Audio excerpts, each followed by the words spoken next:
6D.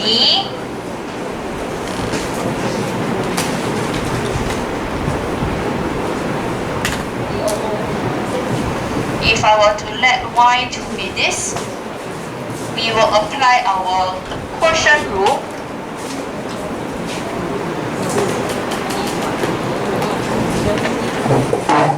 Differentiate the top.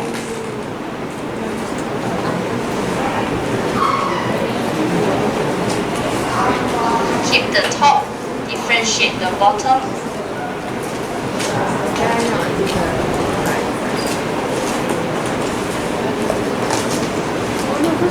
And then bottom square. Okay?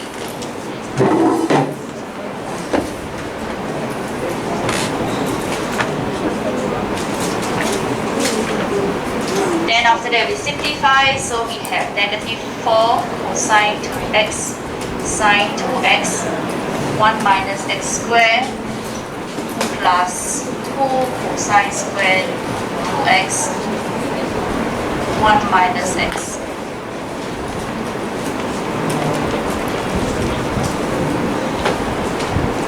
Okay, we could simplify this.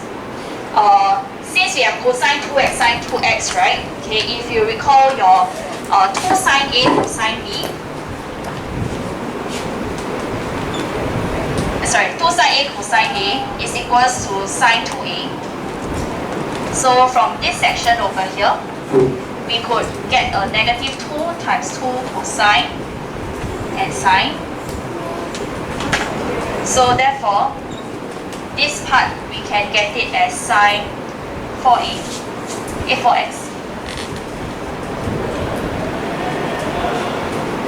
and 1 minus x squared.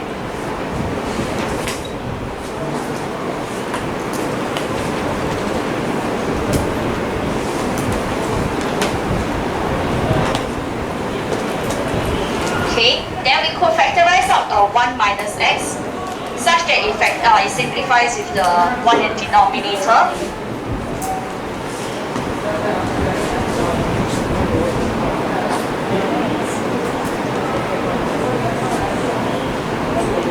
So in the denominator, we'll be left with 1 minus x cubed. Okay. Yep. So you could leave your answer like this. Okay. Or I'm not sure whether your textbook gave you in this manner or not, whereby there's no negative sign outside. That's because it's being brought in, such that it fits here.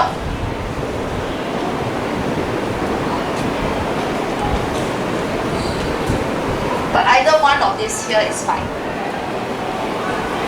Okay?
Any questions regarding 6D?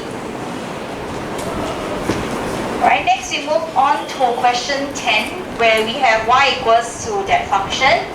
It's given that the rate of the decreasing rate of, there's a decreasing rate of dx over dt, so that is negative 0.5 radian per second since it's decreasing. We want to find the rate of change of y when y is equals to 1. So we got to figure out what is dy over dx first.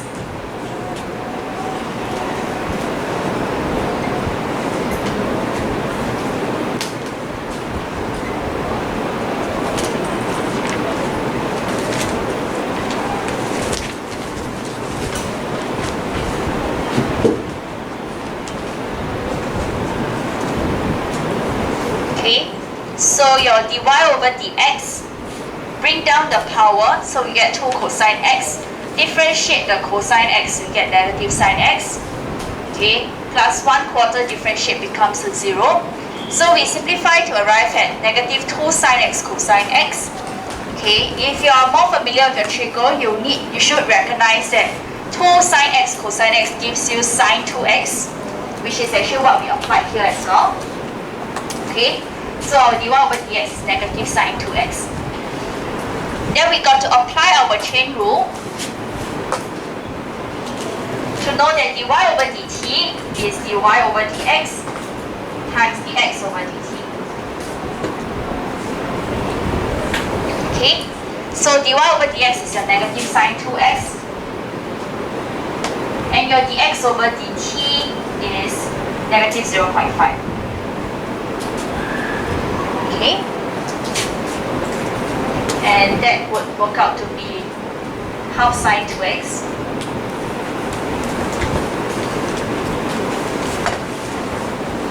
So since you want to know what is this value when y is equals to 1, okay, but your dy over dt is in terms of x, so we got to figure out what is the value of x first. Okay, so when y is equals to 1, sub it into the original given equation for you to figure out what is the value of x. So we see that cosine square x is equals to 3/4, and cosine x will be plus minus square root 3 over 4. So when you take square root, remember to take plus minus.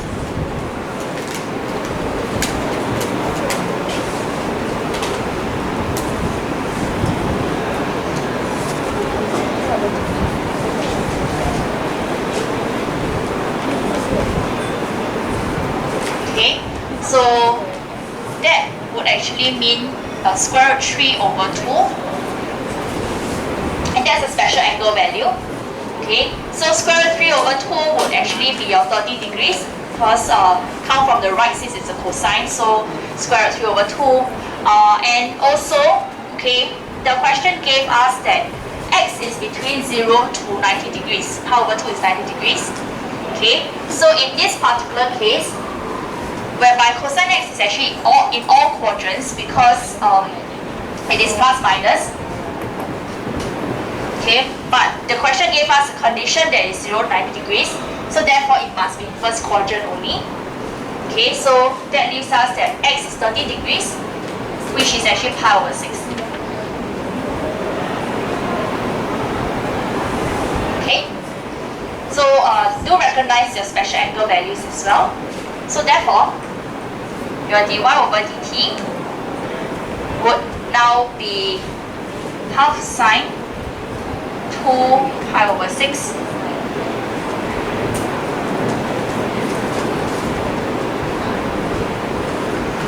or in other words, half of sine pi over 3, so that's sine 60 degrees, so that will be square root 3 over 2, and the exact value will be square root 3 over 4. Okay, so to answer the question, rate of change of y is square root 3 over 4 units per second.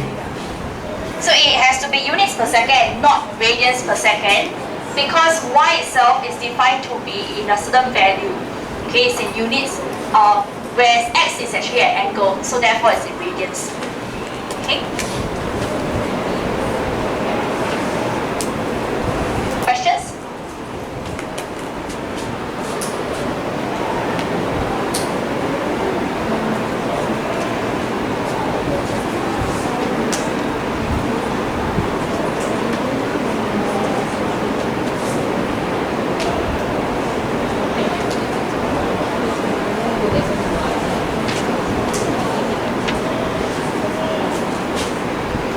Correct, erase the first half. Erase up.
Okay, now we take a look at question 13. Question 13 gave you the equation of the curve whereby x is from 0 to pi only. We want to find the x coordinates of the points at which the tangent of the curve. So we can try to illustrate the whole question whereby you draw a curve first, okay, and then after you draw in the tangent, this tangent itself has got to be parallel to the x-axis. X-axis has a gradient of equals to 0, so that means that the gradient of this tangent here has to be equals to 0.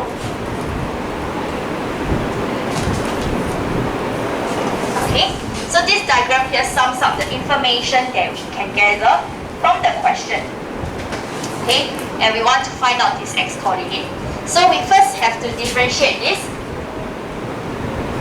using our quotient rule. So keeping the bottom, differentiate the top,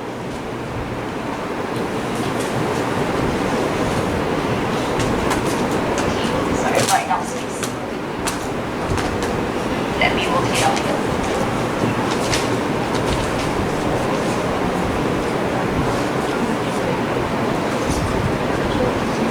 Minus slowly keep the top, differentiate the bottom, negative sign Chpt.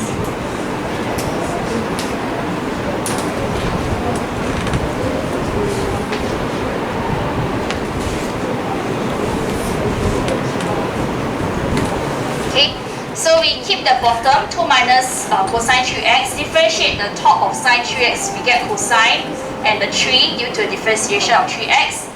Then after that, at the next part, okay, we keep the top, differentiating the bottom, differentiate 2 is a 0, minus sign carry down, differentiate cosine is negative sign, so therefore there's a double negative here. 3x differentiate get you a 3. Okay, so this part you got to be careful, alright, don't be too confused by the minus sign that's given in the question. Then at the bottom you square it, okay, then we work on simplifying this.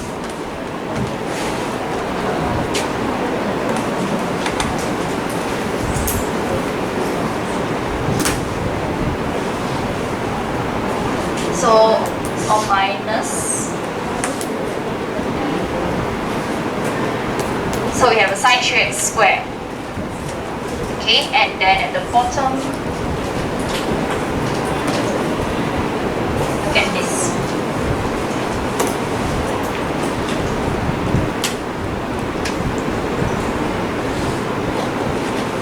Okay, because if you want to equate this to 0, we can. Okay, so since the gradient of the tangent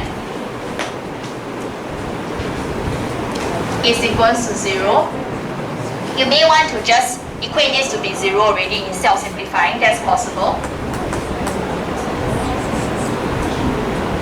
That will mean that the denominator is out of the way. We only have the numerator that we need to deal with. Okay. So in order to solve this, we always need to get back to our basic equation. So it's either sine, cosine, or tangent. Okay, so we need to definitely simplify this section.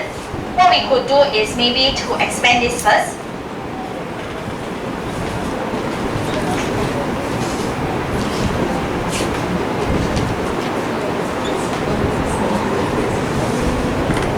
Do be aware that sine 3x bracket square is the same as sine square 3x. Okay, then we can factorize out the 3 over here. We get cosine square 3x plus sine square 3x.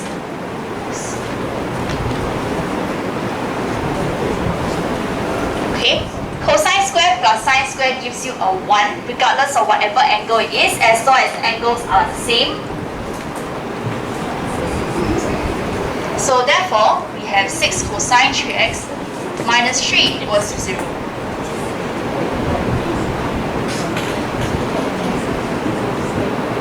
And we are looking at an equation of cosine 3x equals to half. Okay, then we proceed with solving this trigo equation.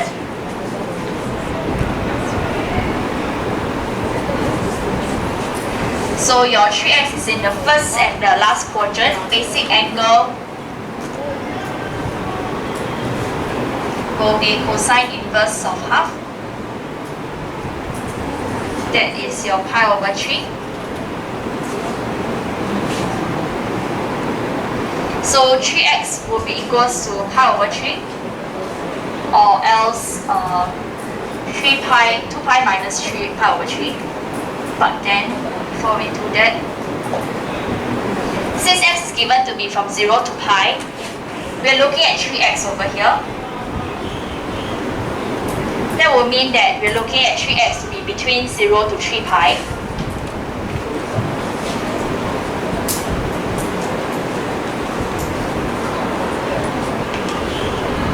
Okay, so first quadrant angle for 3x will be pi over 3. Fourth quadrant angle will be 2 pi minus pi over 3. Okay, since you're going up to 3 pi, that means after one whole cycle of 2 pi, we still need to hit the first quadrant again, and that will mean that it is a 2 pi plus pi over 3. 6 minus 1 and 5 pi over 3.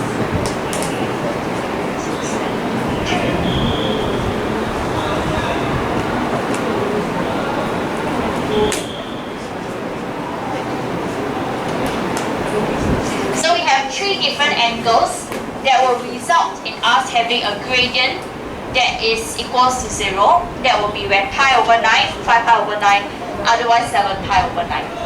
Okay?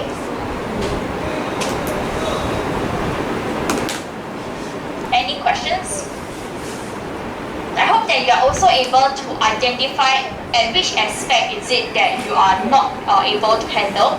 Okay, because there's a combination of concepts over here, right? Whether is it a matter of differentiation, okay, that you can't handle a differentiation of your trigo functions, or is it trying to figure out the gradient of a tangent to be equals to 0, which is the understanding of tangents and normals, okay? And then after that, there is also the concept of solving a trigo equation. Okay, so three different concepts over here. You need to identify which is the one. Okay, so that you know where to go and work on. Okay?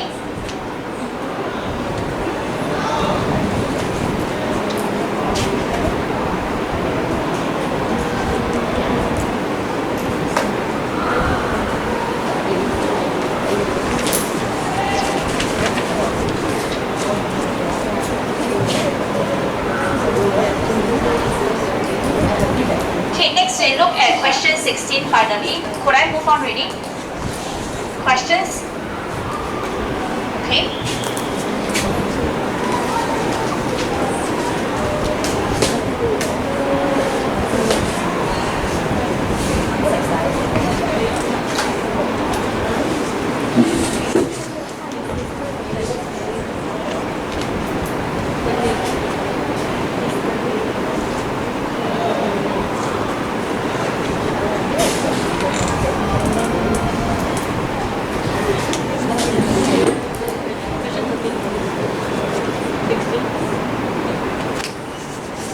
Diagram shows an isosceles triangle. The sides are given, and then after that, on top of a rectangle, we want to find the area of the entire figure. So to figure out the area of the entire figure, okay, since this is an isosceles triangle, if we divide the isosceles triangle from the vertex A downwards, right, it will split into two congruent triangles. So this length here and this length is the same. Okay, so therefore we could use sum Tokaso, alright, to figure out the length of this. And furthermore, this is 90 degrees. Okay, so if I let this be x, adjacent over hypotenuse, cosine theta is equals to bx over 8. So bx is equals to 8 cosine theta. And then BC would be 16 cosine theta. Okay, so then that will help us in figuring out what is the area of the entire figure. So the area of triangle, you can use half AB sine C. So 8 will be A, B we can take BC, which is 16 cosine theta. Sine C will be your sine theta. So this is the area of the triangle. plus the area of the rectangle, which will be 4 times our 60 cosine theta.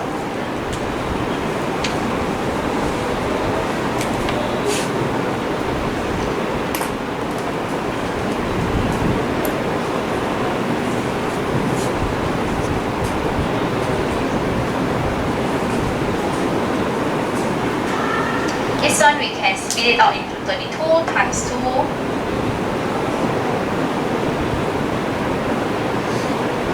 Once again using your double angle of sine 2 theta. And we arrive at this expression for the area.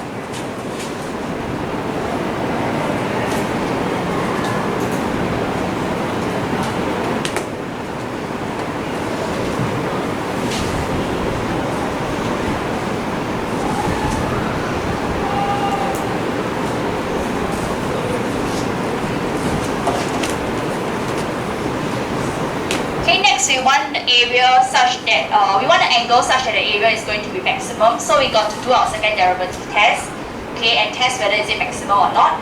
But before that, we need to figure out what is the angle, and that can be done by doing first derivative.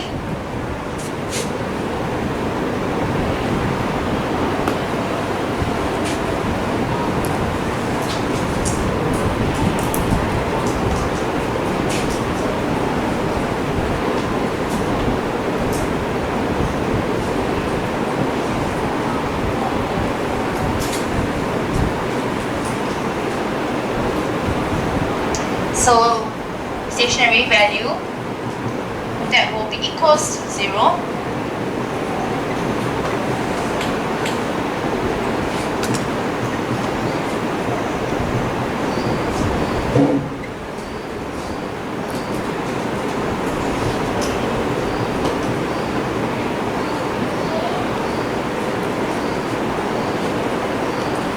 So cosine 2 theta minus sine theta is equals to 0. We can't actually simplify directly since angles are different. What we got to do is to actually use our double angle for cosine, okay, and then after we could work on simplifying it. So for double angle of cosine, there are 3 different types, okay. In this particular case, since we are dealing with a sine over here, which we cannot change anything to that, it is more wise to actually change your cosine 2 theta in terms of sine only. And that would be our 1 minus 2 sine square theta. So we are saying 1 minus sine theta minus 2 sine square theta. Okay, or in other words, if you prefer to say it this way, that's also fine. We could factorize this.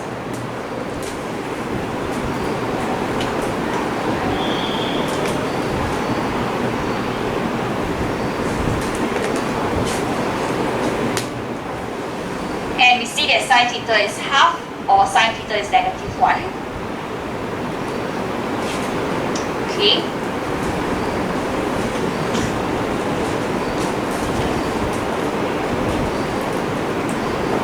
Do be aware that since there's a diagram given, there's a context, this theta over here, right, can only be between 0 to maximum 90 degrees, pi over 2. Okay, question gave me in radians, so this would be the only possible range. Because if it goes beyond 90 degrees, then it will surely no longer be an isosceles triangle. Okay, so therefore, if we were to solve these equations individually,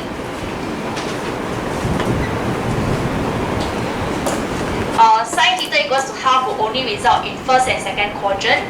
Sine theta equals to negative 1 will only result in our third and fourth quadrant. Okay, but since our angle is between 0 to pi over 2, okay, we will reject, leading to solve sine theta equals to negative 1. So sine theta equals to half. Theta will be basic angle will be equals to your power over 6.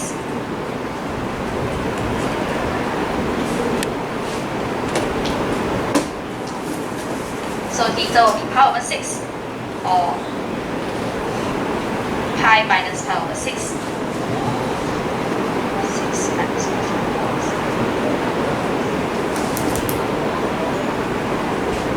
Okay, so theta is equals to pi over 6. Second quadrant one, we can reject it since it is out of range. Okay, so we have figured out what is the angle that will result in a stationary value.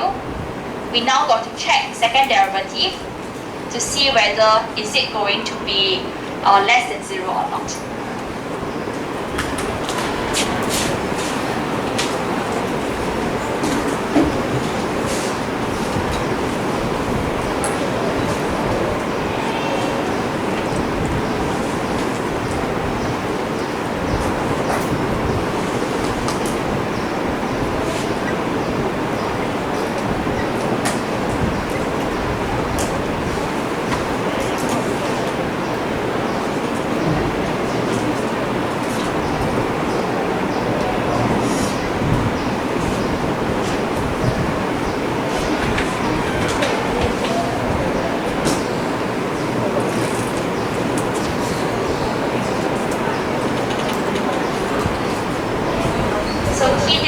Your calculator.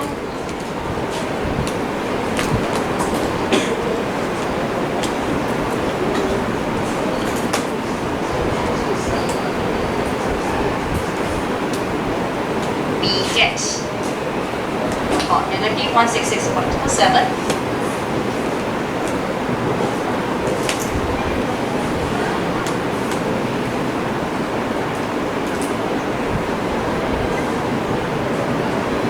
So theta is equals to pi over 6 does result in a maximum value.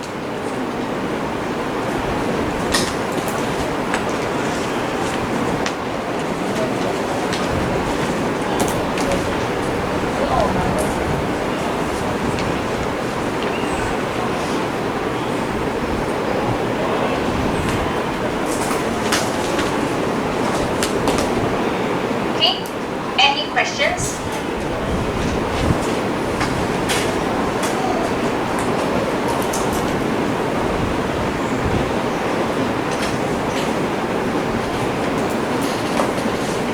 Once you're done, could you submit your homework to the front?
continue with our exponentials.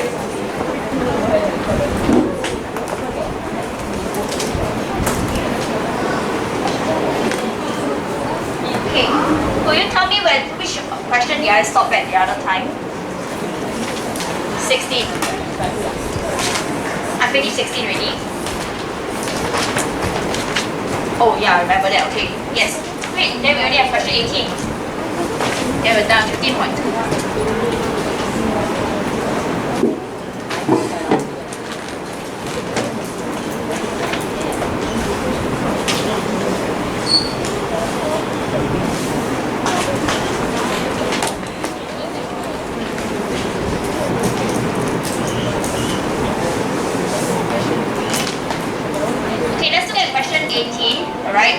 That's on your textbook, page 82.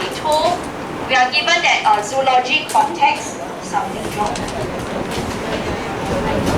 Oh yeah, thank you. Okay, so context of zoology, the number of snails in a colony is given by a formula. Sorry, hang on.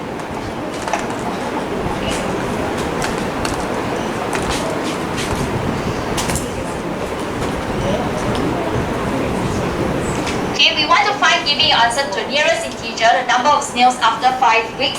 So this one we have done it before. Okay, we just have to substitute in when t is equals to 5. Do take note the units for t, it is in weeks. So coincidentally, we can also substitute in t equals to 5. Okay, it is not all the time that it will be of same units. So that leaves us with 32.974. Rounded to the nearest integer will be 33.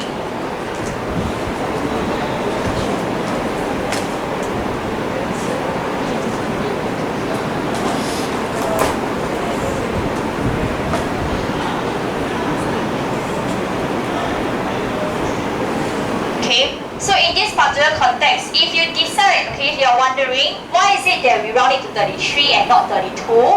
Okay, if you think about it, alright, at 5 weeks itself, okay, there are 32 snails, but after 5 weeks there should be 33 snails, okay, right? Sorry, just now I got it there. Okay, anyway, the question actually did say that to round it off to nearest integer.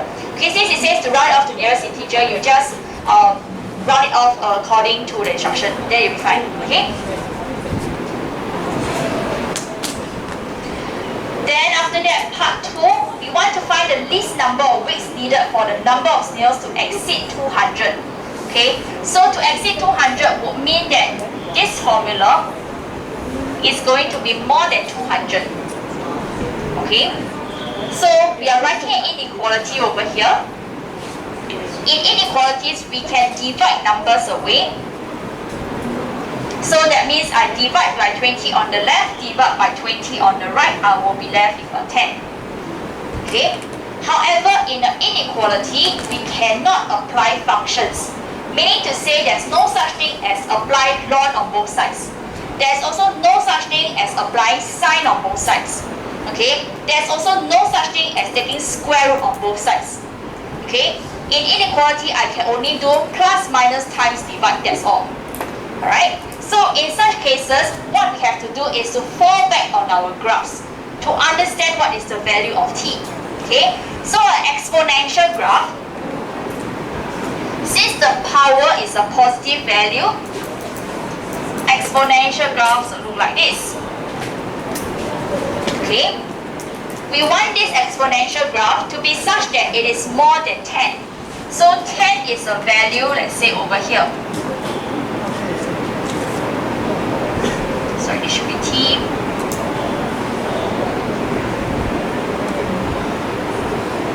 Okay, we want the value of t such that the graph is more than the line which represents y equals to 10. So we want these values here. Okay, so how are we to determine what are these values? Okay, I need to know at y equals to 10 itself, what is the corresponding value of t. If I know what what is that value of t? I will know that the range is going to be any number greater than this. So we change the question, or rather, it's not that we change the question, okay? We make it into an equation to solve to figure out that unknown value for the intersection over here. So we make it into an equation like this. Okay? And in the equation, that means that I'm trying to find this value. Alright? And in the equation, I can do my ln on both sides. Okay? So that will give us ln e 0.1t equals to ln 10. Or in other words, 0.1t equals to ln 10. Okay, so this goes back to your logarithms. And t is equals to ln 10 over 0.1. That gives us about 23.025.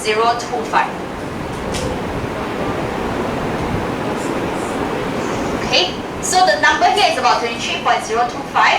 That means that the values of t that will result in the number of snails to exceed 200, okay, would actually be t more than 23.025,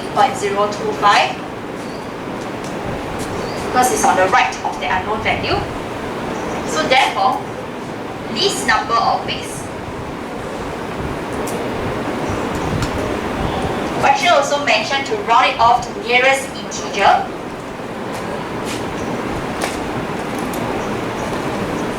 In this case, it should be 24 weeks. Okay, we cannot take 23 in this case because if it's 23 weeks, there will be still lesser than 200 snails. Only if we go to 24 weeks, then there will be more than 200 snails. Okay?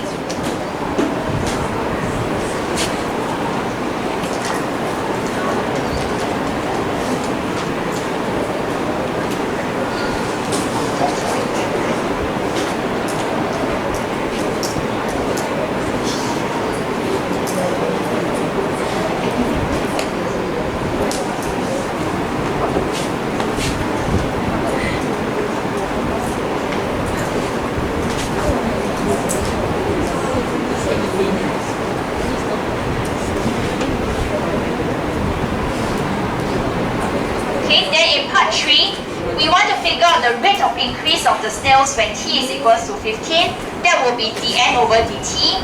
So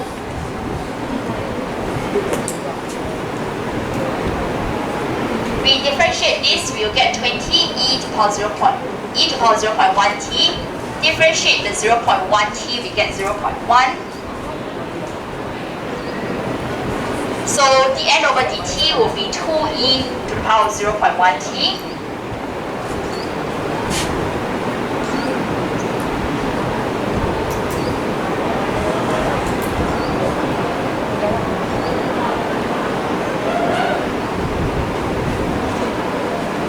And then dn over dt is about 8.9633 snails per week.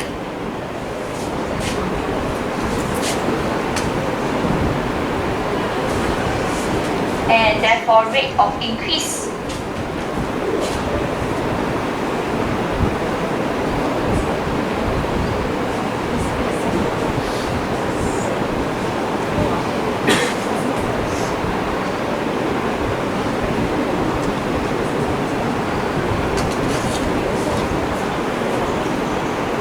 the rate of increase will be 9 snails per week. In this particular case, since you're looking at a rate of change, okay, we can't really quite look at the context itself to decide whether is it round down or round up.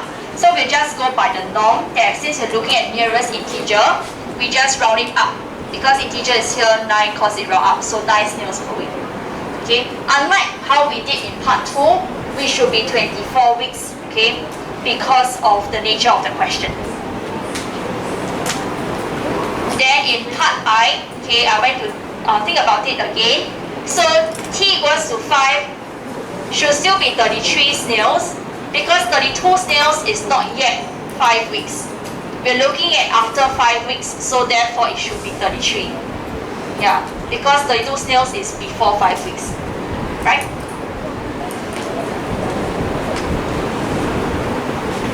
Okay, questions?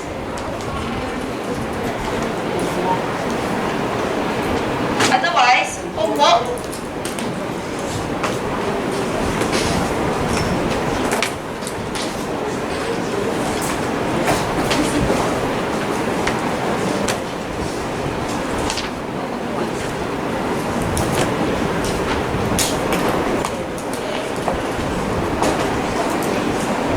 Okay, how about this?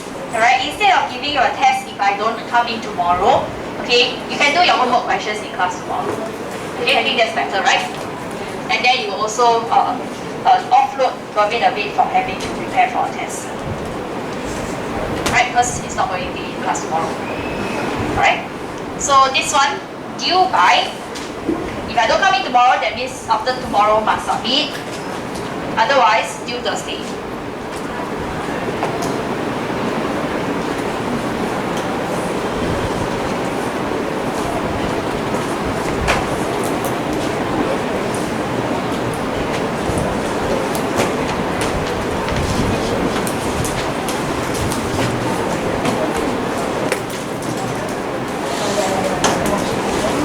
Okay, last one for our differentiation. We are going to learn how to differentiate logarithms. I will say that logarithms is the weirdest one, because when you differentiate it, it looks nothing like this earlier form. So when you differentiate, usually we look at differentiation of the actual logarithm, so ln itself. Okay, we don't look at the common log, alright? So differentiation of ln x is going to be equals to 1 over x. Okay? And if I have, let's say, to differentiate ln ax plus b, then I will have 1 over ax plus b multiplied by the differentiation of ax plus b, which is a. So we get a over ax plus b.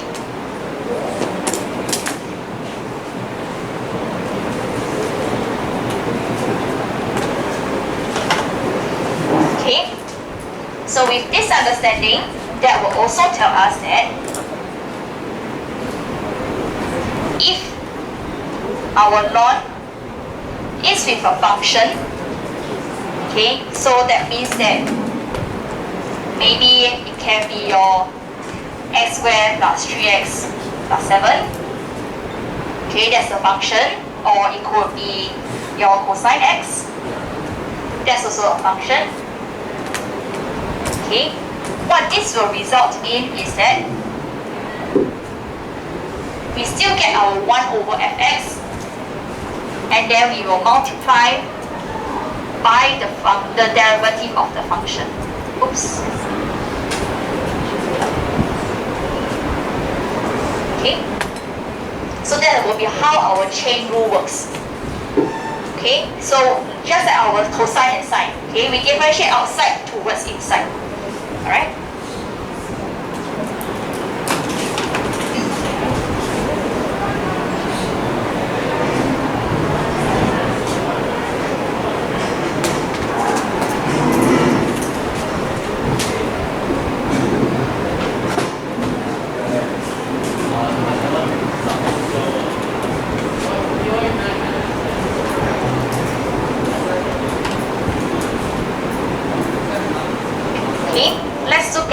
it, where we want to differentiate this.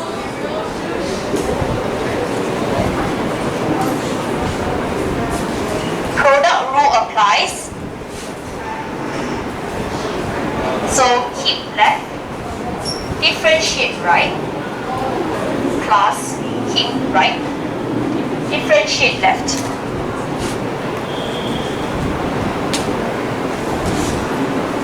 And we have x plus 1 over x plus ln x.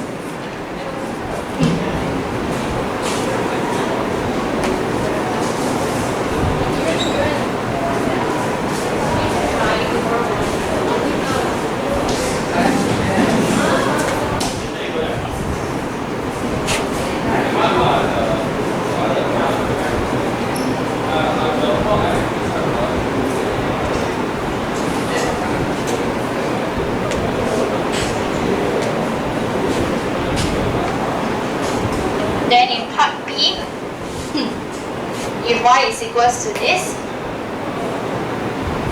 We apply our quotient rule.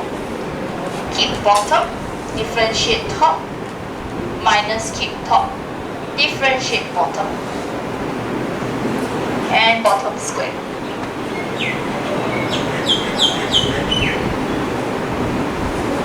For which we can simplify to achieve 1 minus ln x over x squared.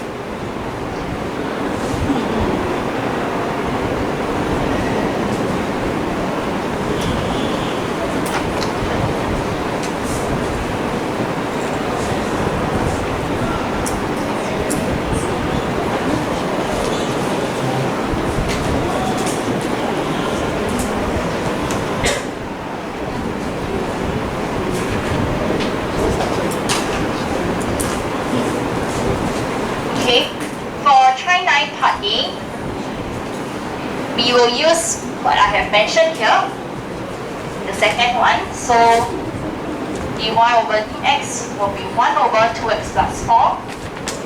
We multiply by 2. So actually you can directly put it in the numerator already. In the numerator, it will always be the differentiation of whatever that's inside the brackets of your ln. Okay? Do keep in mind that this can be simplified.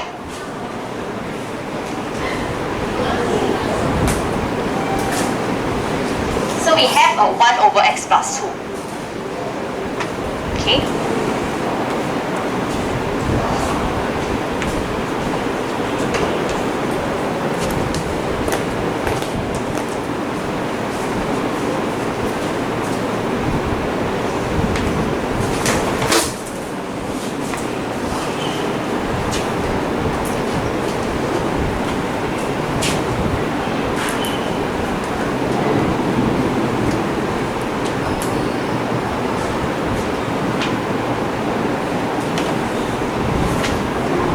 One last one before we call it a day, part B. Y is equals to ln e to the power x plus 1. So I'm trying to cover this third concept over here, which is that dy over dx is 1 over e to the power x plus 1.